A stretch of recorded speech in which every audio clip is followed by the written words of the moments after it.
Last round. For a lot of people, taking the time to know how to learn how to do that isn't an option for them. They lead busy lives, or they don't have the inclination to learn that, and they're paying someone to do it, and that's where we come in. Yeah. Or they're simply in a position where maybe they know it, or they can recite it, but they don't feel confident enough to be able to apply it on themselves without that extra set of eyes or set of hands. Because it's almost like, you know, when you're learning something and you're learning something well, you really got to be interested in it, don't you? Like to progress forward. And you know, I guess some clients or a lot of people that come here may be people that don't have a massive interest in it, but when they're doing it, they want to be told if they're doing it right, or you know, they don't really want to think about, is this right? You know what I mean? Yeah. And that sets apart a lot of different people. But it's a little bit of a bugbear for me, to be honest, because like our mission statement, if you want to call it that, is education, application, innovation. They're the three things that we sort of hinge on.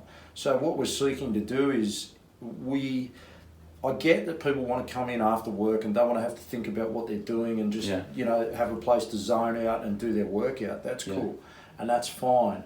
But what they can't do is they can't zone out in the execution of the exercise that they're doing. So there's certain things that they need to focus on. They need to focus on the details of the movement in order to do it safely, and that's non-negotiable. So if someone who wants to do that is better off getting into a position where they can exercise that's very, very low risk of injury, but in chances are it's going to be very low yield as well. So you know, if you want to go and row on a rower, you know, the chances of yourself hurting yourself on a rower or on a push bike or going for a jog is probably pretty low compared to you can zone out. You know, compared to, you know, doing triples on heavy deadlifts or something. You know, there's going to be a level of concentration required that you know is that you simply can't switch off your mind when you're doing those things. It's like practicing a technique of anything, golf, tennis, whatever it is. Focus on the details, get it right every single time, and then that's when you'll really start to see the progress, and you'll manage it safely as well. So attention to detail is one thing. Knowing, you know, your exercise selection, knowing what your programming looks like long term, what are the goals of the clients, knowing how to identify bad movement and what's going to lead to an injury, and then what are the standard sort of regressions that you can put in place that when you see a particular type of situation, you can respond to it. So, you know, I'll give you shoulders are a good example. So someone that traditionally, when we're bench pressing, someone that has their arms out in this position here, who has a shoulder injury, they may need to narrow their grip a little bit. They may need to rotate their hands into a neutral position with some dumbbells or a log or cables or a sled press or something. They may not be able to go overhead. You know, there's a whole raft of regressions that you can put in place to make an exercise easier and still achievable for many of the same muscles that they're trying to use during the course of a training session, rather than just going, hey, stand over in the corner and do star jumps or sit-ups because I can't think of anything else to give you, or run around the track.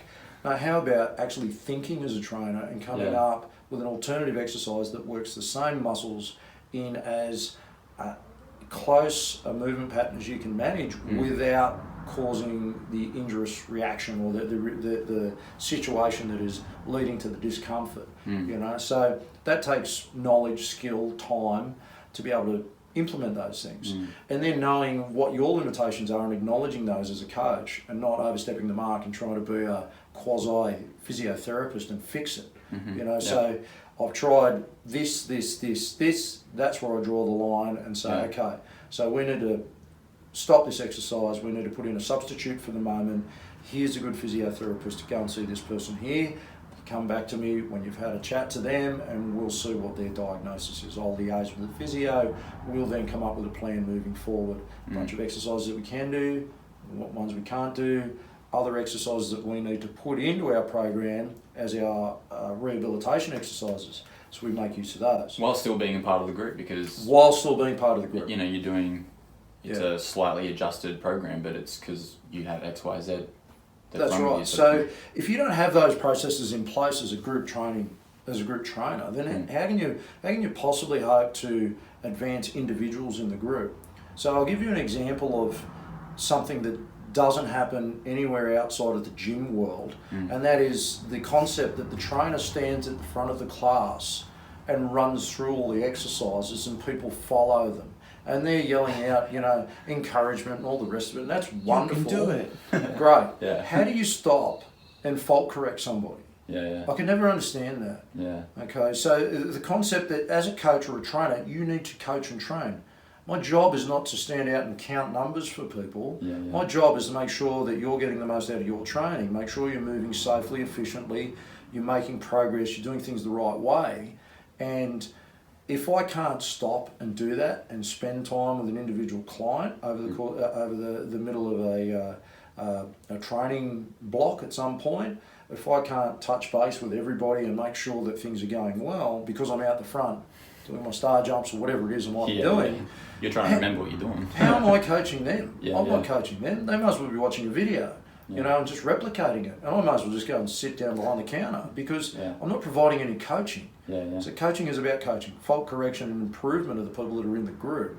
Now, if you don't have all those moving parts in place, you can't identify, injurious movement patterns or things of that nature. You can't cater it to the needs of the individual. You can't then go and, offer them the individual attention, albeit within the group setting. You're still going, let's face it, there's a lot of exercises that people will do over the course of a program that probably aren't going to lead to an injury. And they'll get away with it, whether it's through light loading, whether it's through a movement pattern that's relatively safe in nature, a lot less chance of injury. But there's going to be a bunch of these movements that they can go through without, for month after month after month, without needing any coaching on it. But then equally, if you're doing movements that I would consider fairly critical to good overall physical development, there's going to be some in there that are going to require a lot of attention to detail. And it is the details that affect, the outcomes, I suppose. So whether that means that we're using the right muscles, whether that means that we're bracing in the correct position, whether that means that we're moving the weight as efficiently as we can, we start to overlay all these things, and whether I can even get into a position to move the weight properly, or whether I should be doing a different alternative because of the poor position that I'm adopting. So if you don't have someone there to interpret all of that, and what's happening, how do you know what you're doing? You don't. So that's probably one of the main critical differences. So when someone comes into me as a client, I'm going to know their name. I'm going to know what they can and can't do. I'm going to have a pretty good idea of what their goals are for the most part, depending on where they are on a training cycle or what they've got coming up.